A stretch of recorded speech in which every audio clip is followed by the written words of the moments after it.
안녕하십니까. 오늘은요, 이 헤겔의 절대 정신이라는 것을 잠깐 좀 스쳐보도록 하겠습니다. 제가 뭐 철학을 그렇게 잘 알아서라기보다 철학과에 들어가서 좀 공부했던 그게 있었는데요.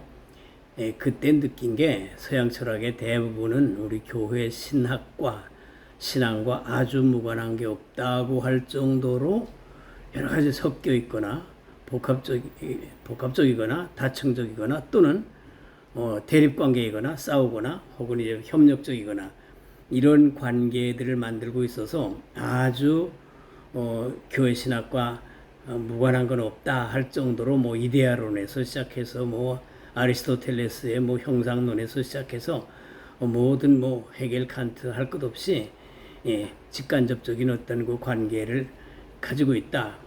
그래서 이제 미력 하나마 그런 부분에서 좀 이걸 터치해가지고 그 속에 우리 신앙과 신학과 관계된 부분으로 오늘 좀 이렇게 규명해가지고 거기 평가를 좀 해보고 그래서 우리가 좀 헷갈리지 않고 어떤 그 세상의 지식들 속에 담겨 있는 이제 성경 비판이나 또는 교회 신앙에 대한 해치는 일 이런 것들을 갖다가 좀 규명하고 좀 이렇게 밝히는데 나름의 어떤 사명감 비슷한 걸 가지고 있습니다.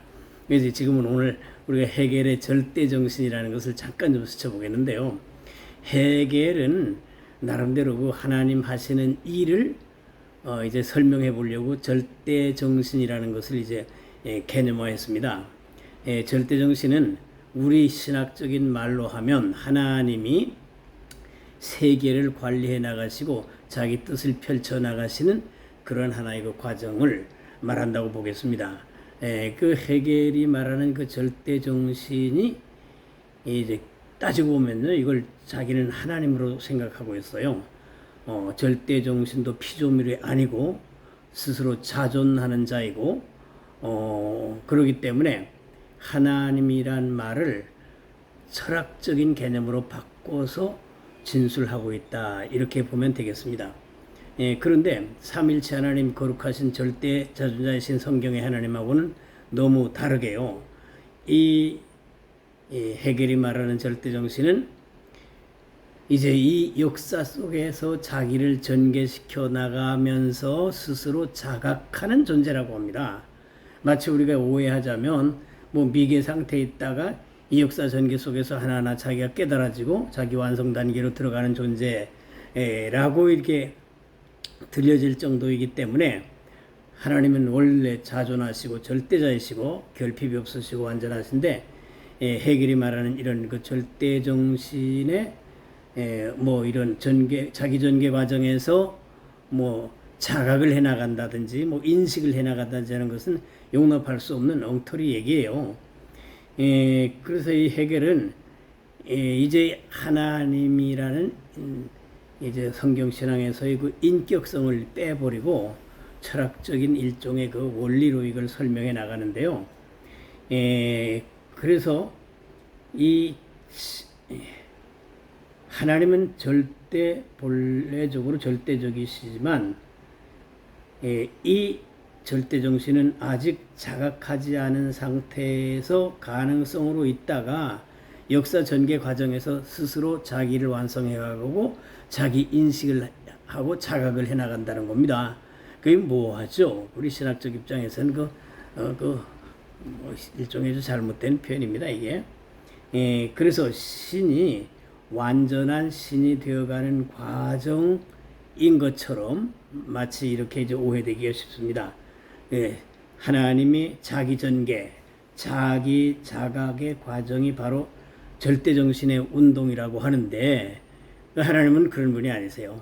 완전하신 분이고 전능하시고 거룩하시고 조금도 이제 타의 도움이 필요 없는 완전 절대자이신데 이 헤겔이 말하는 절대정신은 그게 아니에요. 처음에 좀 우리가 좀 과분하게 좀 나무라자면 마치 미개 상태에 있다가 역사 전개 과정에서 마치 자기가 자각하고 인식하고 어떤 완전한 상태에 다다르게 된다는 그런 개념입니다. 그게 합당치가 않아요. 그리고 우리가 이 참고만 할 따름이고 이게 너무 신학적인 용어하고 비슷하고 하나님을 설명하는 듯하니까 사람들이 거기에 끌려갈 수가 있겠습니다. 그래서 그 절대정신에서 보자면요, 인간은 하나님의 형상이 아니고 자기 스스로 신이 되어가는 역사 속 정신작용이라고 봐야 됩니다. 왜냐하면 이 인간의 정신은요, 절대정신인 헤겔의 절대정신이 인간 정신을 통해서 자기를 전개해 나가는 겁니다. 그래서 인간의 영혼, 즉 정신은요, 절대정신의 자기 실현의 도구예요. 무대이고, 그래서 이 절대정신은 인류가 역사 속에서 점점 이성적으로 되어가는 과정의 그 주체인 것이고, 인격적인 신의 개념은 없습니다. 늘 증거하지만 하나님은 완전하신 삼위일체이신데, 인간은 구원받아야 될 존재거든요. 은혜를 받아야 되고 구원받아야 할 존재인데, 헤겔의 절대정신 개념에 의하면 인간 정신이 계속해서 이제 절대정신의 지배하에서 완성을 향해서 가면서 인간이 마치 신이 되어가는 그런 과정으로 오해를 살 수가 있겠습니다. 그래서 예를 들면 김용옥 교수가 나는 신 예수입니다라는 말을 하면서 하는 것 같은 것도 다 이런 영향권, 헤겔 같은 사람의 영향권 하에서 인간 정신을 신격화해 나가고 이제 누구나 예수가 될 수 있다라는 식의 이런 그 망상을 제공하는 하나의 원인으로서 이 헤겔의 절대정신이라는 개념이 있겠습니다. 그래서 이 절대정신은 인간의 이성을 우상화하고 인간 스스로 신이 되어 가려는 하나의 그 과정적 존재로 착각하게 만드는 이런 이제 오류의 여지를 가지고 있습니다. 우리가 짧은 시간 간단하게 스쳐봤지만 헤겔의 절대정신이 하도 유명하니까 세상 지식에서 권세를 발휘해요.